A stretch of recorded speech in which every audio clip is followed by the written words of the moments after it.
if you stop taking your desired reality seriously and be more playful about it, it will stop resisting you.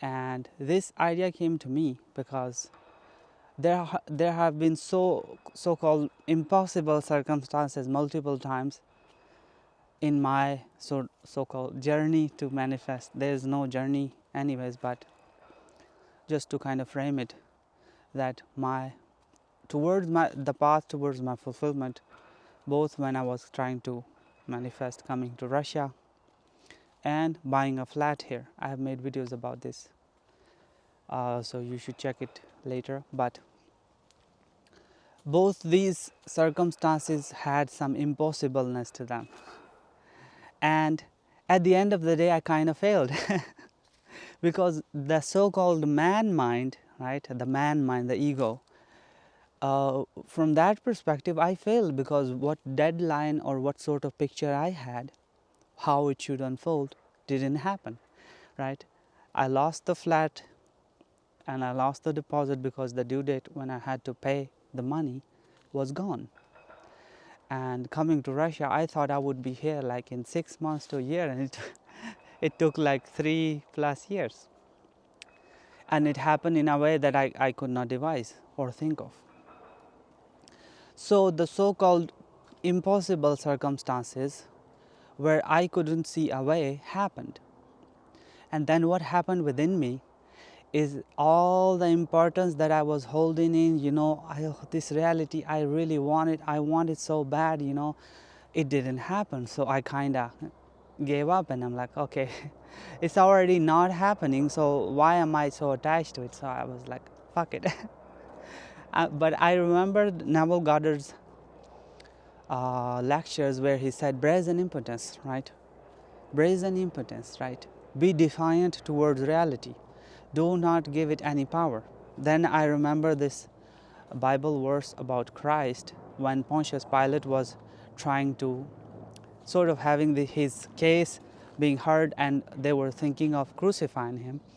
And Pontius Pilate said to Christ, like, don't you want to plead for forgiveness or something, because I have the power to let you go? And Christ said to him, I'm talking at the top of my head, so it might not be exactly accurate, it's paraphrasing. So Christ said that you have no power over me unless it was given you from above. And in scriptures, whenever something is talking about above or heaven, it's all about your consciousness, your mind. Because Bible is mostly psychological drama, as Navagar says. So basically, I remember that this reality has no power unless I give it from above. So the ego failed, but I still said, I have what I want, I don't give a shit. And that is when it happened. And looking back, I can see that I became playful because I already lost that idea of me making it happen, because it didn't that way. And then I lost that, and I became, I stopped taking reality so seriously, and that is when it happened. And so the idea is that what you're holding on to so dearly, you must understand where it comes from. My very first video in Russia is something like I shifted into my desired reality once I understood this. And what was that understanding? I understood that it is all within. I realized that Russia is within, my wife even is within. All the people that I see, these trees, this world, the entire world, the dream is being dreamt by the Father within. And I and my Father are one, and the Father is greater than I, as Christ said. So it's all my own illusion. And why am I then giving it power? Who decides that this thing has any value? The tree has any value, or money has any value, or a person that you want so bad has any value? You decide that. It's your inner conversations. You internally think that this person, if I don't get them, my life is over. Nobody else does that.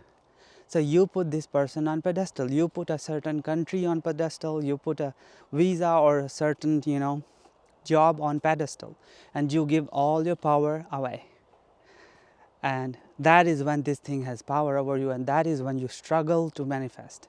This is why I started this video by saying that you should become playful. You should once you stop putting so much importance on the thing, the desired reality that you want, that is when it happens. And so the idea is not to give up on desire or detach or all this. It's a very simple thing. The thing is that how is this reality working? Once you understand this reality, how it works, you understand that nothing has power, because if you don't attach any meaning to anything and you say who you desire to be right now, that you are that, well, it's going to happen because you are the dreamer of your dream.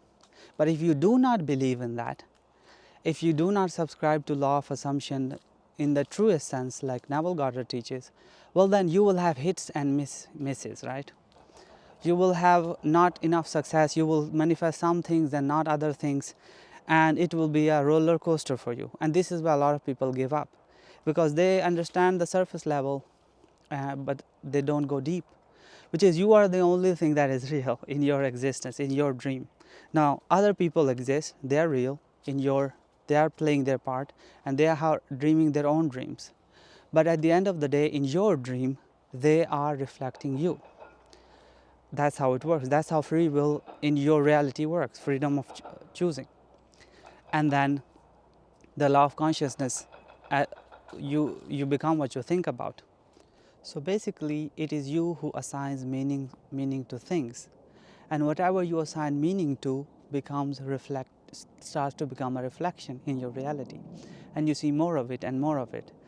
This is why if I tell you to imagine a certain blue colored car, a bright blue colored car, and hold it in your awareness for like 30 seconds, now when you will go out, you will start seeing blue cars everywhere. Blue cars existed here, but you never paid attention to them. But now that you have put them in your awareness, you will start seeing them everywhere. So this is how this dream works. So who is assigning meaning to these things? It is you. Recently in the membership channel, similar question, we were having a discussion that a member want to manifest a house, and houses, we attach a lot of meaning to them, that they're very expensive, that you need to work hard and get them by doing XYZ.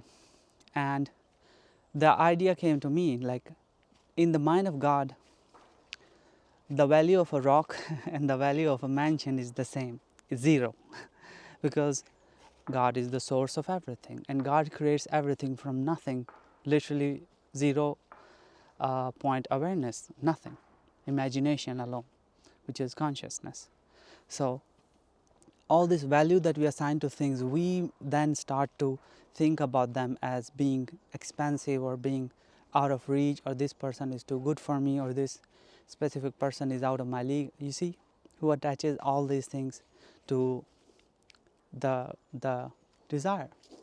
By the way, if you have questions and if you want to have a live chat with me, I am doing weekly live stream on the membership channel, where you can hop on the call and talk to me face to face and ask me any questions, and I always give my best answers.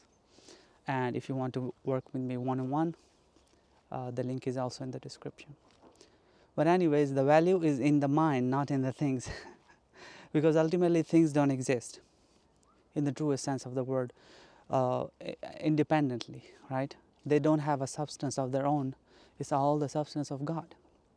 And you are the dreamer awake in your dream, dreaming your dream, and in your dream you are assigning certain meaning to certain things, and you want certain things, but you inflate their value so much to the point where they seem impossible for you. This is where the so-called impossible circumstances come in. Because I receive a lot of questions on Instagram, on membership and coaching, and they all sort of revolve around the same idea, because our logical mind is based on value, is comparison, right? And they will tell you the story that, oh, this is my life story and here is from where I come from. So they tell you the point that they stand in, and they tell you that this is what I want, which seems so far into the logical mind, because what they want has a lot of value, so-called. So for example, when I was in Malaysia, trying to manifest Russia and my wife here and all the life that I have here, everything was like, oh, a fairy tale, because I've never been to any European country. I've never been to snow. This all seemed very foreign to me. So initially, it felt like I'm going to another planet or something. So it was very difficult to visualize or imagine. And then I was adding on all sorts of my own limiting beliefs and my own, when I was not really aware of who I am, who I truly am, I was adding on all the extra BS that we all attach to things. So-called inflating the value of something that is nothing. As I said in the video, very first video when I came to Russia, that it is all within. Within who? In the mind of God, and God and I are one. So the Father, I and the Father are one. So it's all comes from nothing, which is to say it's nothing because it's only awareness, it's only consciousness. So when we inflate the value of something, we add extra things to it, and essentially the value of anything is nothing. So when you reduce all that value by realizing that you are the source, that it all comes from within, that is when you start to lose all the importance and aspiration for things. And that is when they come effortlessly in your life. And so that's the title of the video. If you stop taking your desired reality so seriously, attaching so much value, inflating its value so much, reduce it all, you will see the magic happen.